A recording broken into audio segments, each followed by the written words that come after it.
I mean, the orcs definitely needed a better education system. Remember when they dug right into a tree? Like, damn. That was some dumb shit. Remember when they dug all these trenches and none of the elves with enhanced sight saw all these fucking trenches and completely missed the mouse trap being constructed to start a fucking volcano? People think season 2 is going to be good. This is hilarious. There's Don Lemonless. He's Exciting. He's going to be without Bronwyn. He's going to be without Bronwyn. She dies. That's they in a behind the scenes of the first trailer, they show a funeral pyre. So I have scrubbed a lot of the events of season 1 to the point where I'm like, shit, I'm probably gonna have to watch that again. Because the fact that you said she's died, I'm like, did she die? I can't remember. What happened at the end? She got stabbed or something by somebody? It probably shot with an arrow, was it? Probably went septic and she died. Okie dokie, well. But Guy Ladriel survives a pyroclastic flow. We've all been there. We've all been there. Behind the scenes of Amazon quest to make the Rings of Power Season 2 a hit. And much like the Rings of Power, it has taken the relatively radical decision to cast characters of color in principal roles. A breakaway from the white-dominated image of Game of Thrones and Lord of the Rings. Good.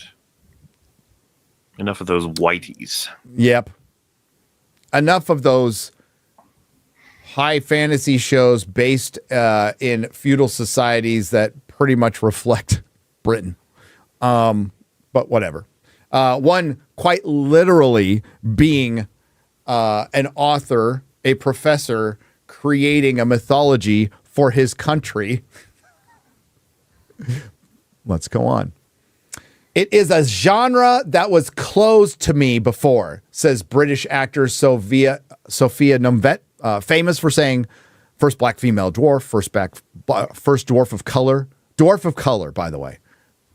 Let's not forget we got the terms from the Access Media and from Amazon, elf of color and dwarf of color.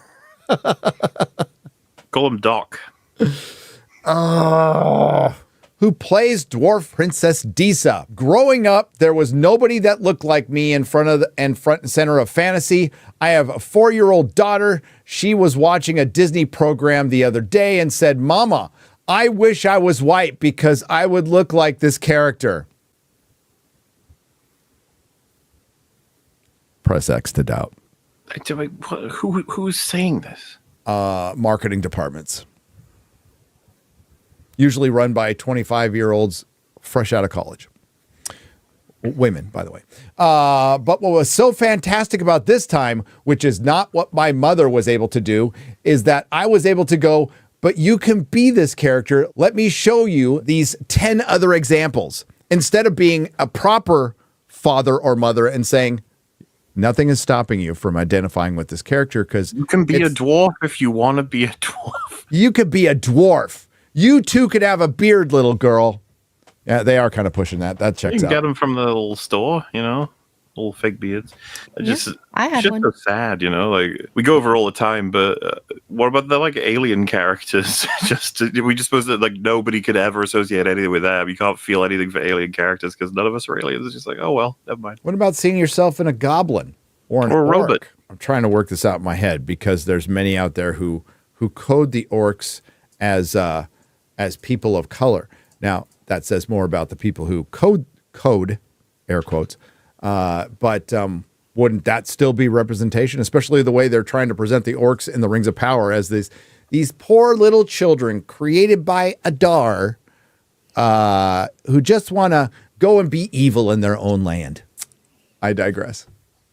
So, but you can be this character. Let me show you 10 other examples. And again, instead of showing you how to relate to a character like Gollum or a dwarf or an elf or a robot or an animated rabbit in some kind of human connection through good storytelling.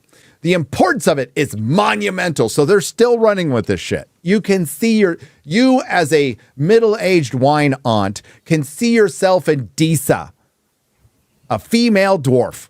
When the Rings of Power was announced, a racist backlash followed. I mean, yeah. Of course.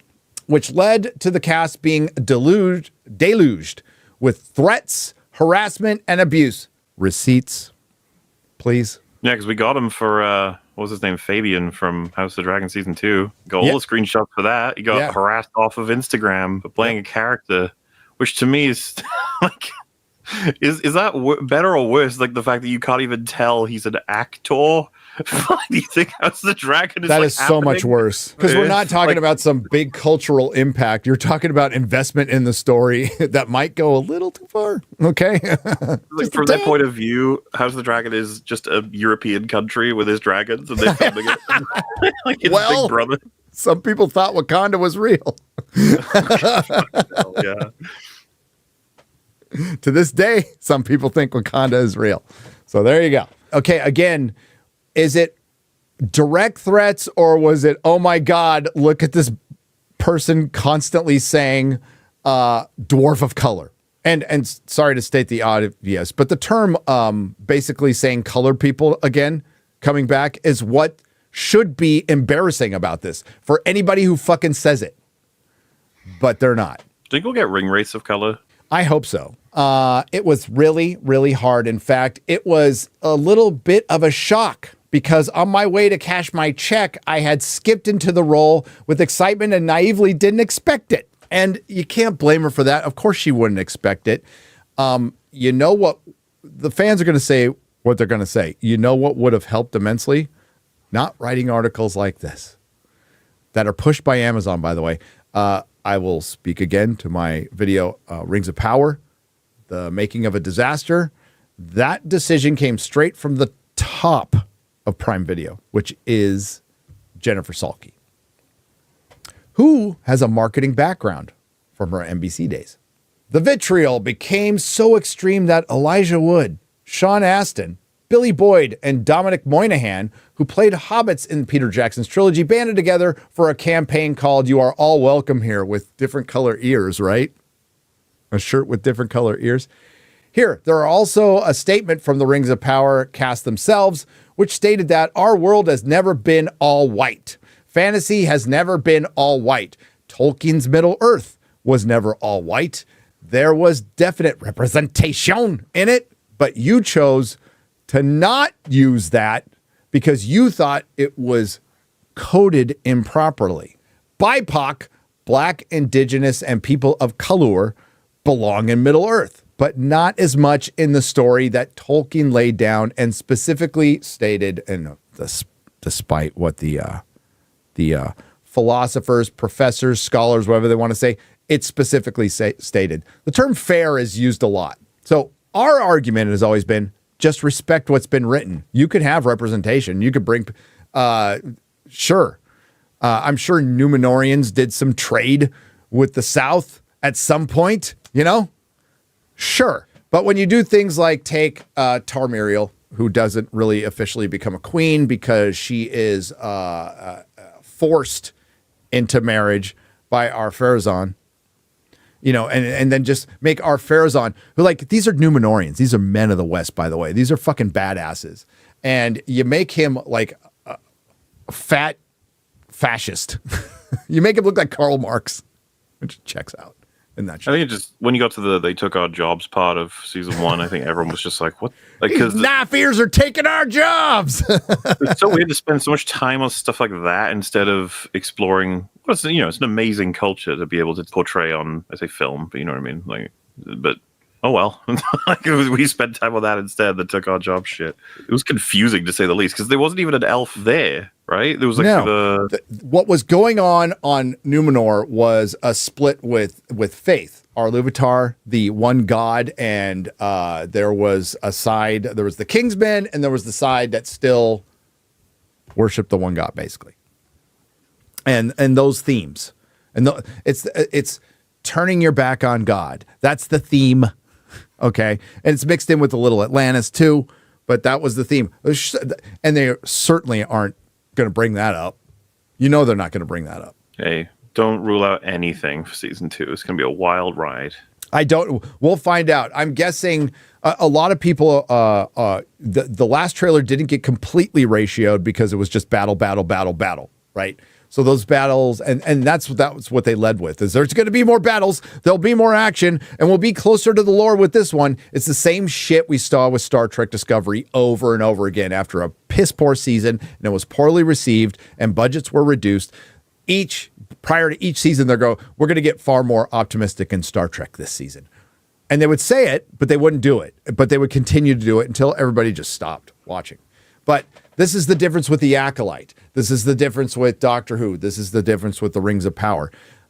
Hollywood as a whole over the last, not with everything, but with a lot of things, especially with tent poles and big franchises and streaming shows, has gone against the market.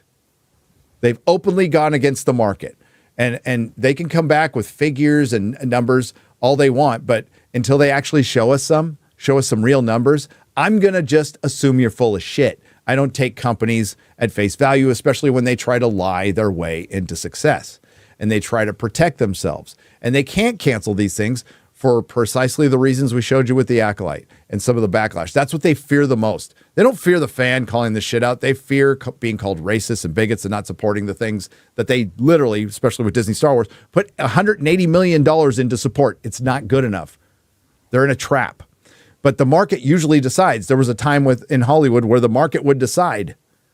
You know, we've talked about in the past, Spider-Man 3, the market decided. It made money. It made a ton of money. Yeah.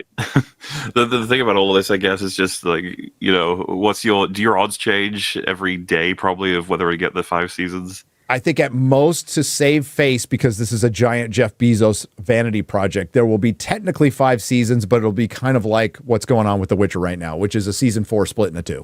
We're going to have a 4th season, but we're shooting them back to back this time, and they'll each be 4 episodes. Yeah. That's my guess. They could cancel it. Amazon's canceled shit before, but this is different because, again, there's a giant, that first teaser was the making of a sign to hang in Jeff Bezos's office. So the first teaser trailer was of a vanity project, was shooting the footage of a vanity project.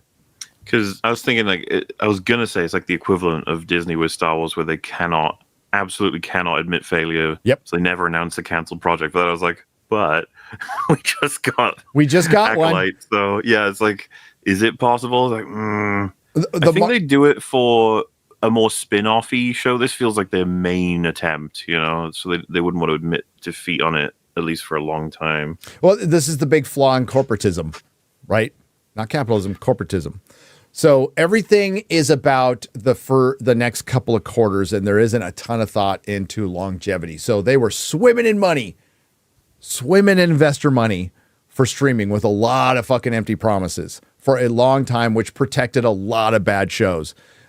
Even though the market was saying, you know, and they had time then to pivot, but they're like, man, we're in so much money. It doesn't matter. We're not actually making it. This is investor money. It doesn't matter because we're just thinking about the first couple of quarters. Down the road, now the money's drying up and it's forcing them to make these decisions that should have been made 4 years ago. Too big to succeed. Here, we're back to this article. Black, Indigenous, and people of color belong in Middle Earth, and they are here to stay. Well, yeah, the ones that Tolkien wrote, and you promised to honor Tolkien, and the first red flag was you prioritizing diversity over, I don't know, adapting the Second Age, which you could have gone a million different ways with. But the one I proposed, and I'm not the only one, is you take the 3 big events, just three. Forging of the Rings, Fall of Numenor, War of the Last Alliance. Do 3 separate series as an anthology with some returning elven characters over the next 10 years, and done it right, and it would have been a huge hit. It could have been a huge hit, and it would have been in it would have been in the ethos of pop culture for a decade. People talking about it, anticipating. It would have been Jeff Bezos's Game of Thrones. If you just hired the right people and adapted what was there and not made up a bunch of fucking characters and repurposed hobbits into Harfoots and then female Sam and Frodo and bring back possibly Gandalf or a blue wizard. Don't really give a fuck at this point. And bring in Tom Bombadil or the Barrow Whites where they don't belong. You know, they did it as wrong as they possibly could. But I am honored to be in the battlefield. I wear those scars with pride. So you admit it's a battlefield. McKay and Payne are reluctant to be drawn into the negativity.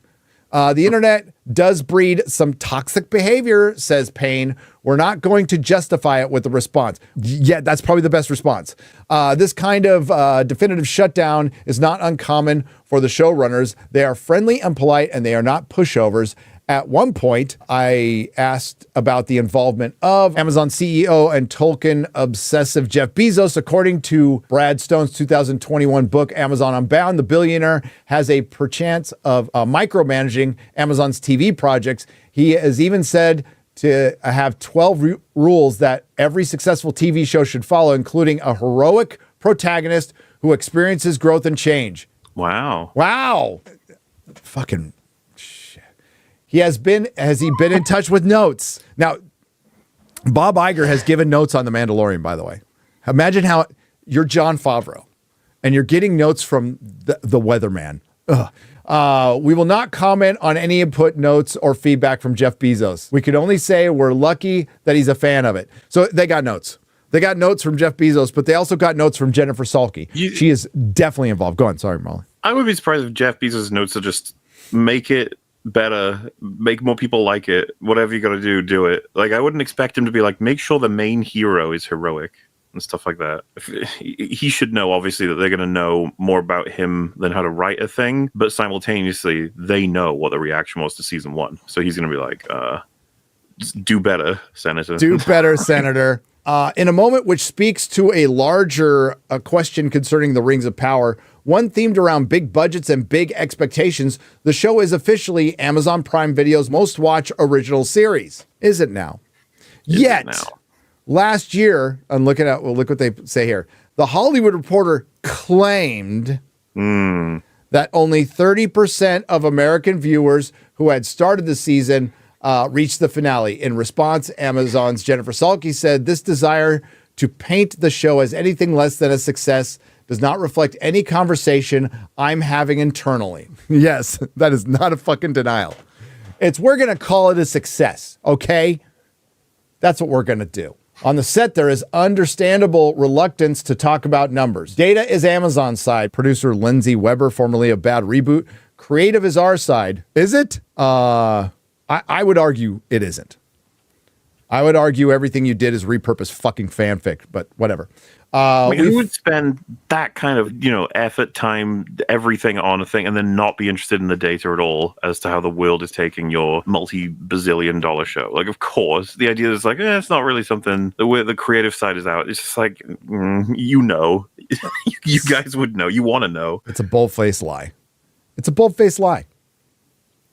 And we know it. And they do know it. Like, producers do know it. Executive producers know it. They know the numbers. The first season was always going to be about heroes and bringing the audience back to Middle Earth. Heroes, sorry. He says, season 2 is about the villains. The chessboard has been set. The game is afoot, MauLer. Woo! So exciting. More fight scenes. Let's go. More fight scenes and Sauron in a wig. Uses his crown as a sword. We, the prophetic audience, know that the rings are a Trojan horse for Sauron's plan to dominate all things. Yes, we read the books. Yet for the ailing kingdoms of Middle-earth, ailing, it should be noted, by Sauron's design, they represent salvation. The dwarf realm of Khazad-dûm, for instance, is reeling from earthquakes and famine. In exchange for mining mithril, the rare metal used to forge the rings. Remember when Celebrimbor discovered alloy? Hey, man. It's a complicated thing. It's really advanced. You didn't know. You just gotta... Remember when they showed an origin of mithril? Really satisfying. The Balrog and the tree and the knight or something. It was really good. I hope we get a movie someday of the origin of iron. But yeah, they couldn't help themselves. They were pretty much talking about the show up until this point, but they went right back to it. And the reason they went right back to it is because of that 37% that hung on in season 1, which, if my math is right, 63% did not hang on and left. That's losing 2/3 of your audience. A smaller percentage of that 37% is even going to give a fuck because A, it's been 2 years and they've had time to think about. They've had time to think about the error of their ways. It's like season 2's coming up for that show, and they'll be like, "Which one was it?" Like it was my job to cover it, and I've forgotten a shit ton of what happened in it. Wait, I didn't know Wheel of Time was coming back so quick. That's what's going to happen. I can't even tell you how many seasons Wheel of Time currently has released. I just know that everyone hates it. 2. So they drop. Yeah, so they do Wheel of Time, Rings of Power, Wheel of Time, Rings of Power. Why do they hate fantasy? What's going on there? I don't. Fantasy was something that they really felt the need to subvert, and it's failed, which sucks because some of us have waited a long time to get to see some fantasy on screen because it's always so expensive, and horses are involved and dragons, and I was hoping we get a good run, and we didn't. We didn't. Nerdrotic.com. Please subscribe.